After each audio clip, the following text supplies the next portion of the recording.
The lecture hall at Harvard University had never been so silent. Students sat frozen, eyes darting between Professor Leonard Whitmore and the janitor standing near the aisle. The janitor, Elias Carter, stood with a trembling hand still raised. Outside, autumn wind scraped dead leaves.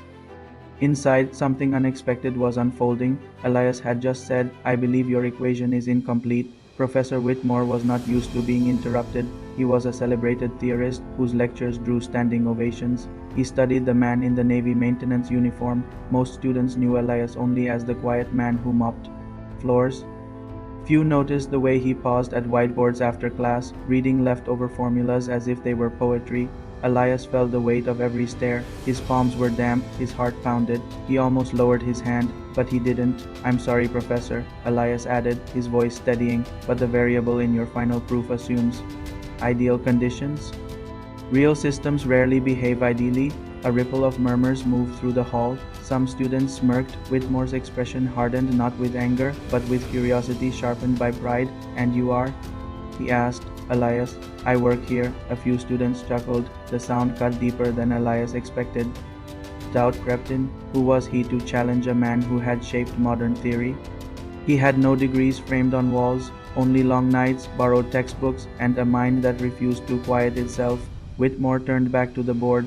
"Very well," Elias explained. The invitation felt less like permission and more like a test.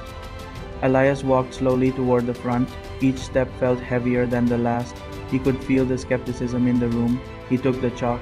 The board was already filled with elegant lines of reasoning, complex but clean. Elias stared at it for a breath longer than necessary. His thoughts raced. What if he was wrong? Then he remembered his father's voice. "Knowledge doesn't belong to the wealthy, it belongs to the curious." He drew a small correction in the corner, just one adjustment. Then he began to explain, not with grand academic language, but with clarity. He spoke about entropy in open systems, about environmental interference, about overlooked instability. The room quieted. Whitmore folded his arms, listening. Elias continued, gaining confidence as he saw nods. He wasn't trying to embarrass anyone, he only wanted the math to be honest.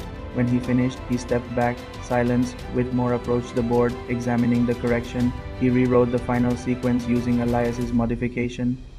The numbers shifted, the outcome changed significantly. A low murmur spread through the lecture hall. Whitmore's jaw tightened. Years of reputation stood on that board. He could dismiss the janitor. Most would expect him to. Instead, he did something no one anticipated. He picked up the chalk and circled Elias's correction. "He's right."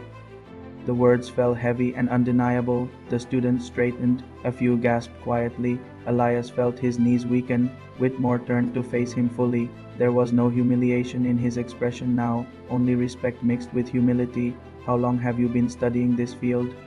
the professor asked. Elias hesitated. "Since I was 16.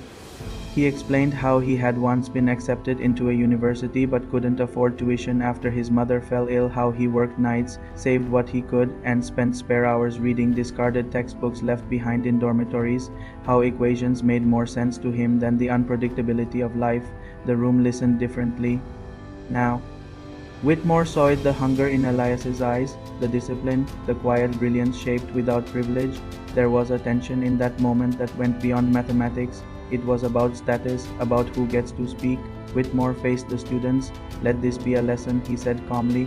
"Authority does not guarantee accuracy, and wisdom does not require a title." He turned back to Elias. "Would you be willing to meet with me?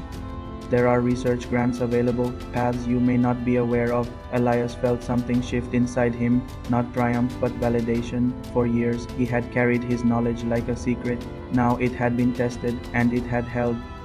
The applause started slowly, one student, then another.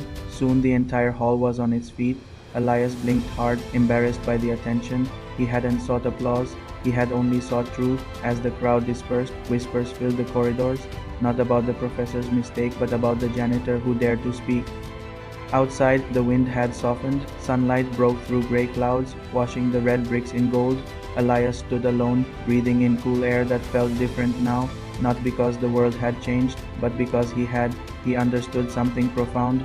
Courage is rarely loud. It is the decision to raise your hand when everything says stay silent. Weeks later, Elias would sit in Whitmore's office not as a janitor but as a research assistant. Scholarships would follow, but the most important transformation had already happened in that lecture hall. He no longer saw himself as small, and neither did anyone else, because the truth is simple: brilliance is not defined by position. It is revealed by courage, and sometimes the quietest voice carries the most powerful equation of all.